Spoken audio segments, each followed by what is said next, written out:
नमस्कार दोस्तों, मैं ऋचा कुमारी।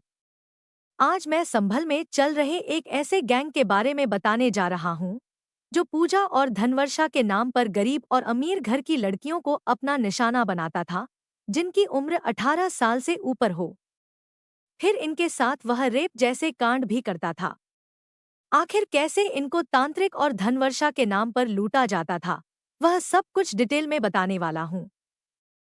संभल में एक दिन सुबह सुबह एक लड़की, जिसकी उम्र तकरीबन 18 से 22 साल के आसपास होगी, वह एक मोबाइल पर आए व्हाट्सएप ग्रुप में फॉर्म भर रही है। फॉर्म भरते वक्त उसके माँ बाप भी खड़े हैं। वह बेहद खुश दिखाई दे रहे हैं। इसमें जो सवाल पूछे गए हैं वह बेहद चौंकाने वाले और अजीबोगरीब हैं। फॉर्म में उस लड़की से उसका नाम, उसके प्राइवेट पार्ट का साइज, उसके प्राइवेट पार्ट पर कोई कट, उसके प्राइवेट पार्ट पर कोई तिल, इसके साथ ही उसके वजन, हाइट और क्या कभी उसने 15 दिनों के भीतर किसी से संबंध बनाए, और फिर उसे माहवारी कब आई थी और कितने दिनों तक थी, यह सब कुछ फॉर्म में डिटेल में पूछा गया था। हैरानी की बात है कि यह सब फॉर्म में लिखा हुआ है। लड़की भर रही है, लेकिन माँ बाप भी खुश हैं। क्या यह किसी मेडिकल से जुड़ा हुआ सवाल था या फिर किसी जॉब प्रोफाइल को लेकर? दरअसल यह सब कुछ फलफूल रहा था। संभल, आगरा और इसके आसपास के जिलों में 7 से 8 साल से ऐसे ही फॉर्म करीबन 400 से 500 लड़कियों ने भरे हैं। संभल में 7 से 8 साल से यह गिरोह चल रहा है। इनमें अधिकतर ऐसे लोग हैं जो एमएससी पास हैं, कोई रेलवे में मास्टर है, कोई इसके अलावा बहुत ज्यादा पढ़ा लिखा है, कोई ऐसा है जो बायोलॉजी का जानकार है। मतलब इस तरीके के लोग ही हैं। 14 की संख्या में से कुछ ऐसे लोग भी हैं जो कम पढ़े लिखे हैं। इनका काम होता था प्रचार करना। इस गिरोह का काम था कि ऐसे लोगों को ढूंढे जिनके पास या तो लड़कियां हों, बड़ी उम्र की, यानी 18 साल से ऊपर की, या फिर उनके पास इतना पैसा हो कि वह 20 नाखूनों वाले कछुए को दे सकें, या फिर जो दोमुहा सांप, जिसे हम लोग बोलते हैं, वह उसको दे सकें। ऐसे करके यह एक व्यक्ति को, जिसे भी मान लीजिए इन्होंने पकड़ा, और उसके बाद उसकी जो बेटी है वह 18 साल से ऊपर है। इन्हें मालूम है कि जो 18 साल के नीचे हैं उनके साथ अगर कुछ ये करते हैं तो फिर लीगल रूप में अवैध माना जाएगा। इसके लिए पहले ही फॉर्म भरवा लेते थे। एक रजामंदी ले लेते थे कि लड़की खुद अपने मन से आई है, यानी इसने फॉर्म भरा है। उस फॉर्म में न जाने क्या क्या होता था। यह लोग पीड़ित के घर तक ऐसे पहुंचते थे जैसे कि कभी पूजा जा रहे हैं। उस घर पर अचानक से देखते हैं और कहते हैं, तुम्हारे घर तो लक्ष्मी का वास है, लेकिन वो लक्ष्मी किसी अड़चन की वजह से तुम्हारे घर आ नहीं सकती। अब जैसे अगर किसी पशु को या फिर किसी पक्षी को अपना निशाना बनाना है, या यह समझ जाते थे कि इस घर से हम यह चीज ले सकते हैं। अगर लड़की नहीं मिली तो सोचिए, उल्लू, जो दोमुहा सांप और जो कछुआ, यह महंगे में बिकते हैं। इनकी तस्करी होती है। इसके लिए इन्होंने लड़की की जगह एक और ऑप्शन रखा था। इसे पूजा आर्टिकल ही कहते थे। इसके बाद वहां पहुंचते ही जब लक्ष्मी इत्यादि चीजों का ये वर्णन कर देते थे, यानी इन बातों का जिक्र करते थे, और उसके बाद कहते थे कि आपके यहाँ अड़चन के नाम पर अगर लड़की देख ली कोई जवान, तो उसको बताते थे, यानी ये लड़की जो है वह धनवर्षा कराएगी। लड़की के लिए करोड़ों की डील करते थे कि आपको 35 करोड़ के ऊपर की रकम मिल जाएगी अगर उनके घर लड़की निकली तो। अगर लड़की नहीं निकली तो फिर कहते थे, आपको खूब कमाई होगी, क्योंकि आपको देना क्या है, एक उल्लू, या फिर एक दोमुहा सांप, या फिर एक 20 नाखून वाला कछुआ। यह तो हो गई तस्करी की बात। अगर लड़की दिख गई तब ये कहते थे, तांत्रिक क्रिया करवाना पड़ेगा। आपकी लड़की लक्ष्मी का रूप है, लेकिन उस तांत्रिक क्रिया के कराए बिना आप करोड़पति नहीं बन पाओगे। आपके सारे दुख बाधाएं दूर नहीं हो पाएंगी। और हाँ, लड़की गोरी होनी चाहिए, यह भी इनका तरीका था। अब आगे कहानी सुनिए। जब लड़की इनको गोरी दिखी और जवान दिखी, तब उन्होंने अटैक किया उस घर पर। उसके बाद उसको किसी तरीके से झांसे में लिया और 18 साल के ऊपर वाली लड़की से फॉर्म भरवाया। फॉर्म में सारी डिटेल भरवाई, जैसे मैंने पहले बताया कि 15 दिन के भीतर उसने क्या किसी से संबंध बनाए हैं। तो यह थोड़ा डर जाते थे, अगर नहीं बनाए तो फिर इनका शिकार आसानी से हो जाता था। इसके बाद लड़की को यह बुलाते थे, परिजन भी आते थे साथ साथ। उसके बाद परिजनों को उसके बाहर भेज देते थे, यानी जिस कमरे में यह कांड करने वाले हैं, तकरीबन 13 से 14 जो तांत्रिक होते थे, उसे यह गुरु कहते थे। यह कनेक्शन यूपी के कई जिलों में है, लेकिन फिलहाल जो पुलिस है वह केवल 6 जिलों तक खोज पाई है। संभल से यह पकड़े गए। अब लड़की को यह अंदर बुलाते थे। उसके साथ तांत्रिक क्रिया के नाम पर शुरुआत में उसे बेहोश कर दिया जाता था। बेहोश करने के बाद उसे नग्न किया जाता था। नग्न करने के बाद उसे सुला दिया जाता था और उसके बाद उसकी तमाम प्राइवेट फोटोज ली जाती थी। उनकी उसके पार्ट्स की फोटोज ली जाती थी और उसके बाद अगर इन्होंने किसी तरीके से उसे राजी कर लिया तो फिर उसके साथ संबंध बनाते और उसका वीडियो शूट होता।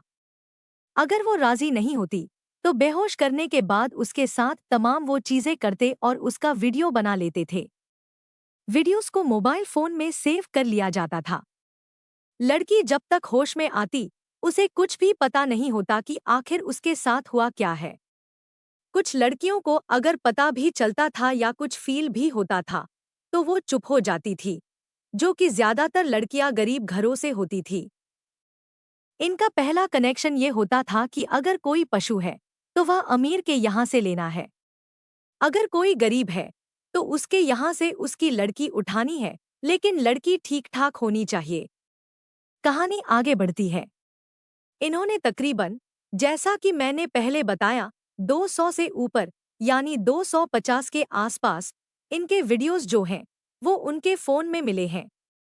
बाकी अधिकतर जो चालाक किस्म के थे उन्होंने पहले ही फोटोज और वीडियोस सब डिलीट कर दिए थे। यानी 2 से 4 ऐसे लोग थे जिनके पास जो डिलीट नहीं कर पाए थे। उसमें पुलिस ने इन वीडियोस को खोजा है, जिनमें 2 मुंह वाला सांप मिला, कछुआ मिला, उसके अलावा वो लड़कियों की फोटोज मिली। लड़कियां यहां तक शेयर करती थी अपने एक इस तरीके से जैसे आपने कभी एयरफोर्स का फॉर्म भरा होगा या फिर किसी जॉब प्रोफाइल के लिए, तो उसमें आपको बकायदा एक स्लिप पर जो स्लेट होता है उस टाइप का या फिर कुछ ऐसे पोस्टर लेकर खड़ा होना होता था, जिसमें आपकी हाइट, आपका नाम, आपके बाप का नाम यानी पिता का नाम, उसके अलावा उसमें आपके चेहरे का रंग, आपके चेहरे पर तिल कहाँ है, कहीं कुछ है, ये सब होता था। लेकिन इनमें जोक ये था कि उसके साथ बलात्कार भी करते थे, रेप भी करते थे। इस वजह से इन्होंने उसकी प्राइवेट डिटेल्स भी ली थी। इसके अलावा इन्होंने तमाम ऐसी चीजें ली थी जिसके कारण अगर कोई इंसान थोड़ा सक्षम होता या थोड़ा समझदार होता तो वह समझ जाता कि आखिर किसी के उसके प्राइवेट पार्ट के बारे में क्यों पूछा जा रहा है। लेकिन कहते हैं कि धर्म के नाम पर, चाहे वो कोई भी धर्म हो, उसमें ऐसा विश्वास हो जाता है कि हाँ, यह सब कुछ हो सकता है। यह सभी धर्मों में होता है। अब इसके बाद यह सब जब कांड कर लेते थे उसके बाद ये रफूचक्कर हो जाते थे। अब परिवार आखिर जाए तो जाए कहाँ, क्योंकि राजी वो खुद पहले हुई थी, लड़की राजी हुई थी, उसके अलावा उनके माँ बाप तक राजी हुए थे। अभी पुलिस में कंप्लेन भी नहीं कर सकते थे। यह घटना का खुलासा तब होता है जब एक आदमी को ये लोग पकड़ लेते हैं और उसको एक जगह पर ले जाते हैं उसकी बलि देने के लिए। अब बलि देने के लिए तंत्र क्रिया ये लोग शुरू करते हैं। तंत्र क्रिया जैसे ही शुरू करते हैं उसको बेहोश करते हैं, लेकिन बीच में ही वह उठ जाता है। उसको काटने जा रहे थे तब तक वह उठ जाता है। उसके बाद वो डर कर वहां से भागता है किसी तरीके से और ये लोग पीछा तो करते हैं लेकिन पीछा नहीं कर पाते। वो गली चक्कर चौराहों के थ्रू जो है पुलिस स्टेशन पहुंच जाता है कहीं से और उसके बाद वह सारी बातें बताता है। पुलिस ये सब कुछ दर्ज करती है। अब चूंकि वह गिरोह पुलिस स्टेशन आ नहीं सकता था, इस वजह से वह कहीं शांत बैठ जाता है। लेकिन यहीं से मामला सब कुछ खुलता है। क्योंकि इस व्यक्ति ने बताया कि आखिर यह लोग क्या-क्या बातें कर रहे थे। कुछ ऑडियो टेप्स भी हैं, ऑडियो रिकॉर्डिंग भी हैं, कुछ वीडियोस भी हैं, जो सब कुछ सुनने के बाद पुलिस वालों को ये अंदाजा हुआ कि ग्रुप बेहद शातिर था। यानी जो न्यूड कंटेंट बनाए जाते थे, जो सेक्सुअल कंटेंट बनाए जाते थे, उनको पॉर्न साइट्स पर बेचा जाता था बकायदा। और जो वीडियोस थी, वह महंगे दामों पर बिकती थी। इसके अलावा, जैसा मैंने पहले बताया, रेलवे स्टेशन मास्टर है, एक एमएससी पढ़ा लिखा है, एक बायोलॉजी से है। मतलब यह तमाम जो ऊपर वाले गुरु बनते थे, वह सब कुछ इस तरीके के थे। जब पुलिस वालों से पूछा गया, तो वो कह रहे थे कि हाँ, यह तांत्रिक क्रिया में थोड़े जानकार बन चुके थे, जिसकी वजह से कुछ काम अपनी तांत्रिक क्रिया से कर लेते थे। जैसे उनके साथ ऐसा कुछ करना है, तो पहले वे इस तरीके से बातचीत करते थे ताकि सामने वाले को विश्वास हो जाए और बकायदा वह अपनी लड़की सौंपने के लिए तैयार हो जाए। अब आप सब अपने दिमाग से सोचिए कि आखिर क्या अपनी लड़की की इज्जत लुटाकर आप इस तरीके के काम कर सकते हैं कि आपकी लड़की जो है, वो तंत्र क्रिया करवाने से आपको पैसा मिल जाएगा। अब जब इनसे पूछा गया, तो ये खुद कबूल कर रहे हैं कि हाँ, हमने ऐसा किया। उनसे यह पूछा गया कि आखिर तुम लोग अपनी लड़कियां क्यों नहीं भेजते थे। उनमें से एक अधेड़ उम्र का व्यक्ति कहता है कि क्योंकि तांत्रिक क्रिया में लड़कियों को टच भी किया जाता है, तो हम अपनी लड़की कैसे भेज सकते हैं। यानी अपनी लड़की की इतनी माया है और दूसरे की लड़की के साथ तुम लोग इतना अत्याचार कर रहे हो, उसका बलात्कार कर रहे हो, इन चीजों के नाम पर अपनी जो हवस है उसको मिटा रहे हो, तांत्रिक क्रिया के नाम पर और एक धर्म के नाम पर, अंधे विश्वास के नाम पर, और अपनी बेटी को भेजने में इतना शर्मा रहे हो जैसे उसकी इज्जत इज्जत है और दूसरों की बेटी की इज्जत बेइज्जत। यह कबूल कर रहे हैं कि हाँ, लड़कियों को हम 18 साल से जो ऊपर रहती थी, हम उनको टारगेट करते हैं, उन्हें बुलाते हैं और उनके साथ लड़का सेट करते हैं और उनके साथ उन लोगों को एक दूसरे के साथ जो है वो संबंध बनाने पर मजबूर करते हैं। उसके बाद उनका वीडियो बनाया जाता है। कहते हैं, साहब गरीब हैं, इस वजह से हम थोड़ा थोड़ा 500 की कमाई हो जाती है। गरीब इंसान खुद को गरीब बता रहा है और इस तरीके से जो है वो संबंध बनाने के लिए इस तरीके के काम कर रहा है और कह रहा है 500 दिन भर की कमाई हो जाती है, यानी जॉब के नाम पर कुछ भी चलता है। मैं गरीब हूँ, इसलिए मैं यह कर रहा हूँ। गरीब हूँ, इसलिए किसी से लूट रहा हूँ। गरीब हूँ, क्या करूँ? गरीब हूँ, हाथ पैर भी हैं, दिमाग भी काम कर रहा है, लेकिन गंदगी में सही जगह काम नहीं कर पा रहा। यह इन लोगों का तरीका था। इसमें 14 लोग गिरफ्तार हुए।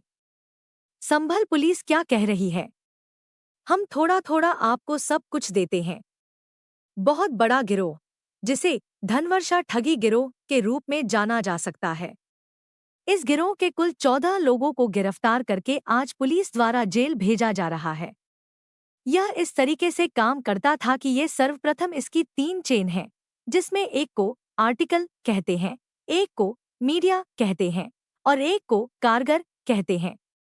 इसमें मीडिया जो मुख्य गिरोह के ये लोग हैं, ये लोग समाज के अंदर एक आम नागरिक की तरह रहते हैं और यह लोग एक पार्टिकुलर सेट के या पुरुष या महिला या फिर किसी यंग बच्ची या लड़के को डिटेल मंगवाते हैं, जिसके अंदर उसका नाम, उम्र और इस तरीके की सारी डिटेल, यहाँ तक कि पीरियड तक की डिटेल मांगते हैं और उसके बाद में ये बताते हैं कि अगर ये स्पेसिफिक डिटेल अगर ये मैच खाती है और गुरु ने ये डिटेल मांगी है और अगर ये आर्टिकल में आती है, आर्टिकल में लड़की भी हो सकती है, आर्टिकल के अंदर ये लोग डोम सांप को भी यूज करते हैं, उल्लू को भी यूज करते हैं, 20 नाखून वाला कछुआ भी यूज करते हैं और टीटी जो है वो लड़की का कोड नेम है।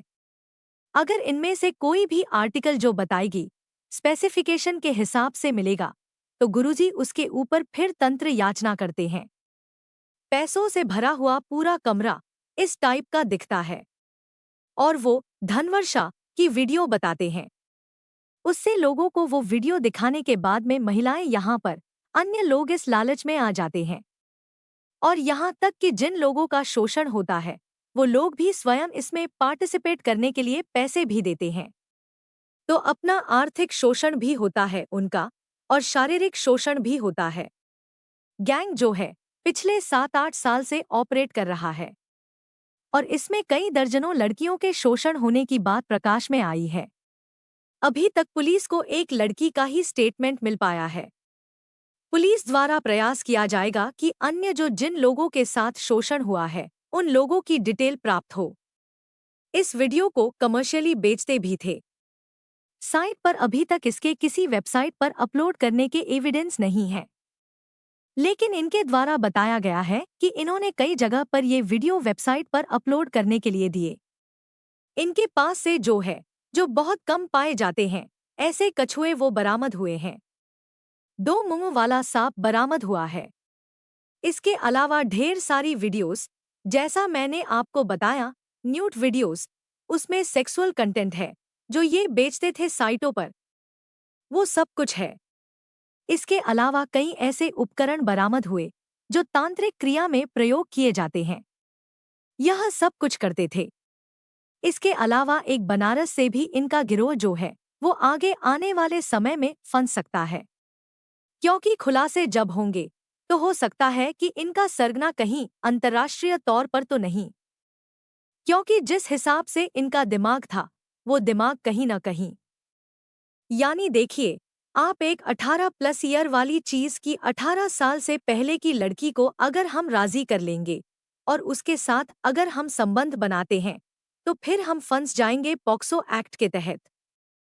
इसके अलावा तमाम ऐसी चीजें हैं कि अगर उनका राजीनामा भी लिया जाता है तो भी यह हो जाएगा कि तुमने यह बाल अपराध किया है।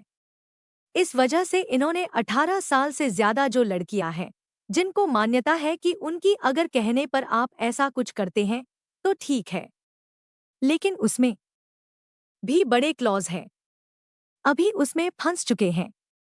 फिलहाल जांच चल रही है, लेकिन आने वाले समय में क्या कुछ होगा वो अपने आप में बेहद दिलचस्प कहानी है। क्या आप संभल से हैं, आगरा से हैं, एटा से हैं या फिर वाराणसी से हैं? अगर आप ये एपिसोड देख रहे हैं तो हमें कमेंट बॉक्स में अपने नाम के साथ बताइएगा और इस गिरोह के बारे में जो कुछ आपको और जानकारी है वो भी लिखना बिल्कुल मत भूलिए। सिनेस्टार सीक्रेट चैनल को ऐसे ही देखते रहिए। हम एक नई कहानी लेकर आते हैं जो कहानी सच्ची घटनाओं पर आधारित होती है, 2 से 3 दिन पुरानी या फिर उसी दिन की होती है, जो आप लोगों को सावधान कर सकती है, आपकी तमाम दोस्तों को सावधान कर सकती है, समाज में एक नई क्रांति ला सकती है। यही हमारी कामना रहती है।